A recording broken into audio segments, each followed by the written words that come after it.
Hello everyone.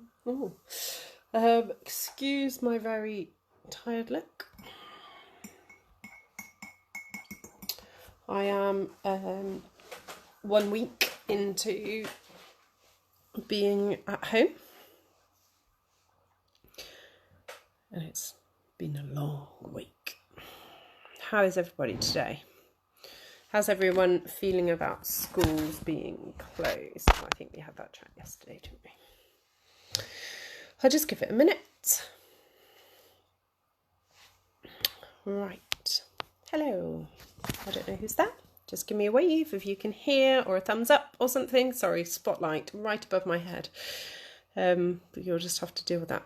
Hello. Right.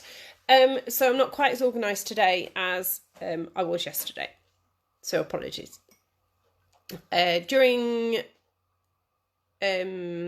Pancake Day, well, actually, I had pancake weeks because I love pancakes. So during my pancake week, I did lots of making of pancakes and activities. As with any cooking, there are so many learning opportunities and play opportunities as part of it. So it's teaching them life skills, there's science in there, there's maths in there, literacy, cultural stuff, all sorts of things for cooking. So, pancakes. Now, I understand that we currently have a slight shortage on milk and flour. So if your shops are anything like mine, so maybe pancakes aren't the right thing. A lot of the things that I'm going to share, they can be adapted to anything, really, any kind of cooking that you do, because the qualities are all there within the learning. So the nice thing is being able to look at a recipe. So if you have a book, getting them to realise that actually, we can get information from cookbooks, that books aren't just about reading stories, they are useful, there's information, the layout is slightly different. So you've got or even if you're reading it offline, just getting them to identify that there's the ingredients. So ingredients are the things that we need, and explaining that to them. You can do this for all children, really. Maybe not babies, but toddlers upwards.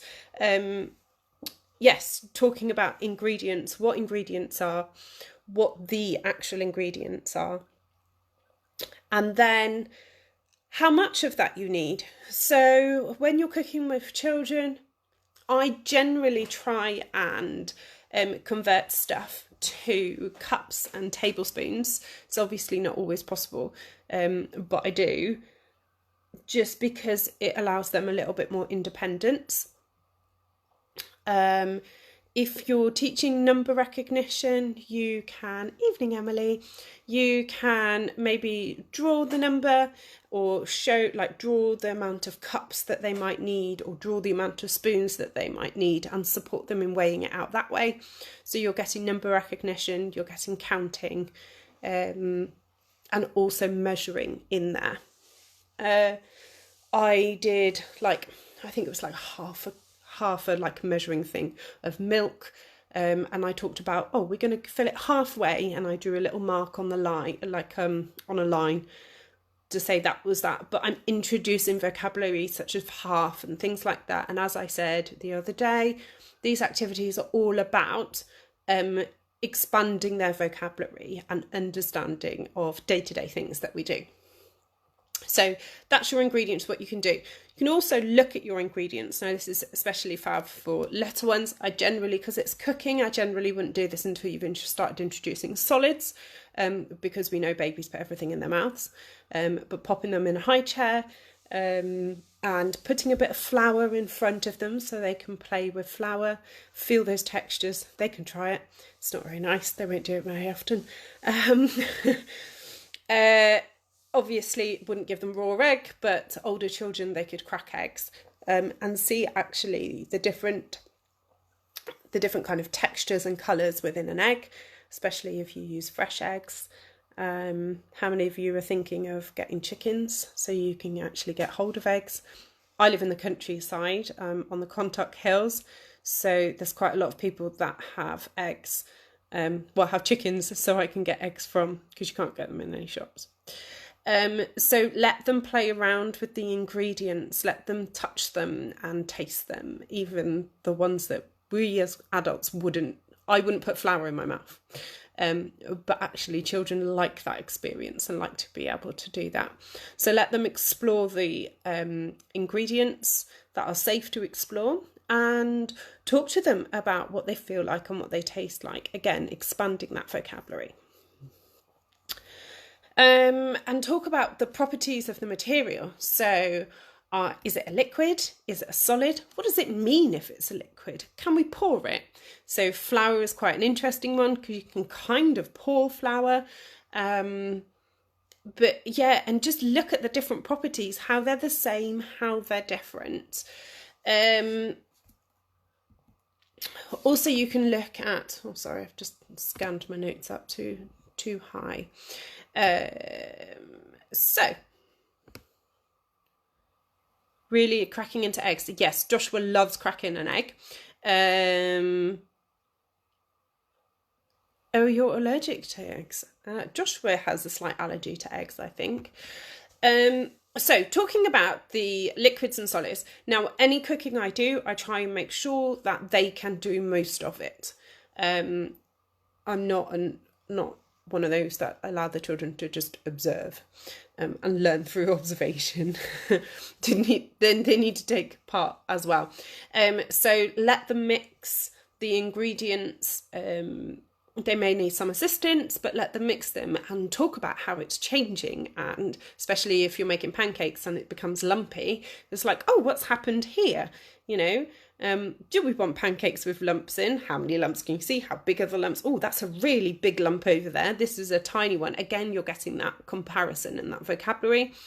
And then you can say, actually, I'm just going to have a little go and kind of make it so we can really make it into a nice liquid, or a nice mixture, and then showing them how the speed of your mixing can change the materials.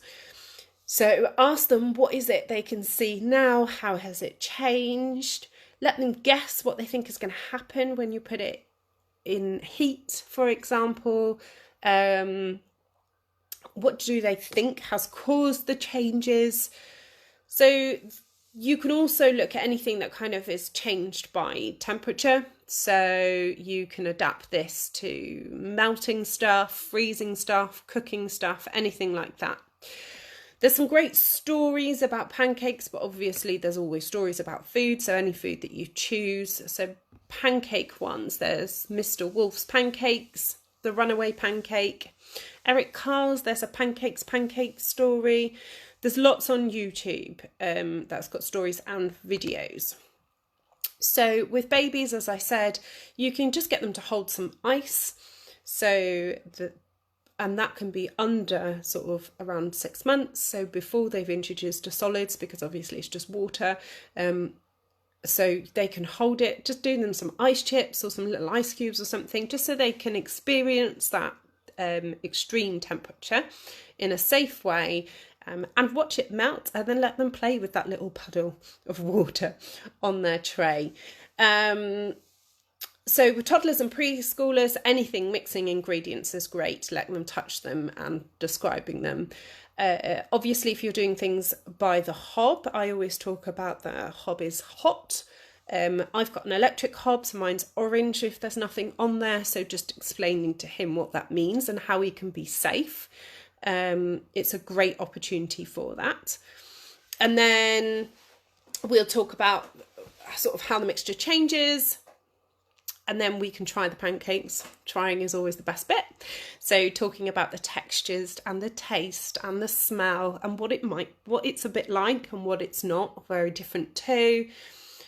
Sharing some stories about the food that you're cooking, and if they maybe are in line with any religious festivals or any cultural kind of things that you could maybe share about as well. So with pancakes, you can talk about the relation to Easter. Obviously you don't have to, but that gives you an opportunity of how to expand them. So with school-age children, Discussing the properties and how they change is a really big part. It's mainly for Key Stage 2, so that's kind of over 7-year-olds, but actually I already introduced Joshua to it about how things change. Getting them to explore or design an investigation of how they may differ it. So with pancakes, you can obviously put them in the oven because it's the same ingredients for making Yorkshire puddings. So they can compare and they can try and figure out why it would be different. Talk about changes, whether a change is reversible or not.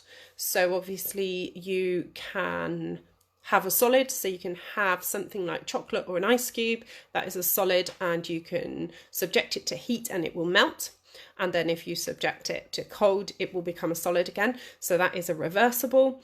And things that you can't reverse, so non-reversible changes, so things like making cakes and biscuits, but also jelly. I love jelly. Jelly is a weird one with properties. It's quite a nice one to explore because it's one format and then it becomes a liquid and then it becomes a whole different one. There's lots of fun things you can do with that. So other things you can do is you can put toys or letters or, you know, little things inside ice cubes. You can do coloured, like water. You can make sort of like frozen paint stick pop type things, like paint ones. So you fill an ice cube tray with either water and food colouring or just water and paint, and then you pop lollipop sticks in. But you can also put in some herbs and some flowers or things like that and freeze those. You can also explore how to get the toys or whatever you've hidden inside the ice, how you can get them out. So with smaller children, you might just want to give them a few different tools. Older children, they might want to think about what actually might melt it. So something like salt or something like that. You can melt and shape chocolate. So you can make something Eastery if you wanted to. Obviously making jelly. You can write and draw instructions. Draw the ingredients, create shopping lists, play shops. You can expand it in all sorts of kind of ways. That was as far as I got with my thinking about pancakes and cooking and properties.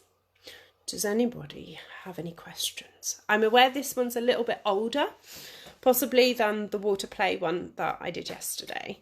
It's slightly easier to adapt for slightly older ones rather than little ones. But does anyone have any questions or any ways they want to further develop anything from what I have just shared? Or if you want to shout, if you want any other further ideas of resources that you may want to go to, let me know. I'll just wait a minute just to see if there is a delay and allow people time to type. Just going to have a sip of my tea. Right. I am going to drink my tea and watch some TV before I most likely go to bed in about 45 minutes. Because I'm really tired today for some reason. I think it's all this anxiety and uncertainty is mentally and emotionally draining, as well as we've been doing a lot of obstacle courses today, so I'm a bit tired from that. Right, I can't see any comments. I will have a look back and see if anybody has any comments or questions later. Have a lovely evening. I can't remember what lives are on tomorrow, but in the pin post.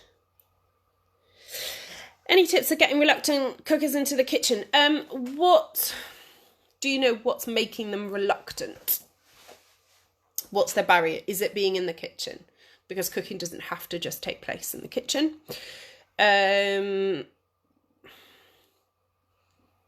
You can do chopping outside. I find children are generally a lot more responsive to anything if you do it outside. Yeah, I think it depends what their barrier to cooking is. Maybe it's that they're just not interested in what you're cooking, or they don't see the point in cooking because you should just provide them with the food. So you want to think about what your learning aims are. So what learning opportunities are you wanting out of cooking, and how can you provide that in a different way and a different format that doesn't directly relate to cooking. So if you want them to learn about cutting things, then like I said, you can do different textured stuff and give them tasks outside. Free the bear from the jelly or something like that, or the dinosaur from the jelly is quite a nice one to practice scissor skills and cutting skills. If you're wanting them to see property changes, you can do things outside. So you can make things like gloop, slime, corn flour. If it's a sensory thing that they don't want to touch those things, then it's about using tools, different types of tools, so they are further away from it. Maybe gloves, so they know they don't physically have to touch it, because you can tell a lot from different properties without touching it. They can just look at it. I think it's more outside the box thinking of how you can get those skills to them in different ways. But if you have any particular examples of what makes them reluctant about cooking, then do shout and I can have a think. Right, I'm going to go, and I'll see you all tomorrow. Can't remember what the live is tomorrow, but I'll try and be a bit more organised. All right, bye.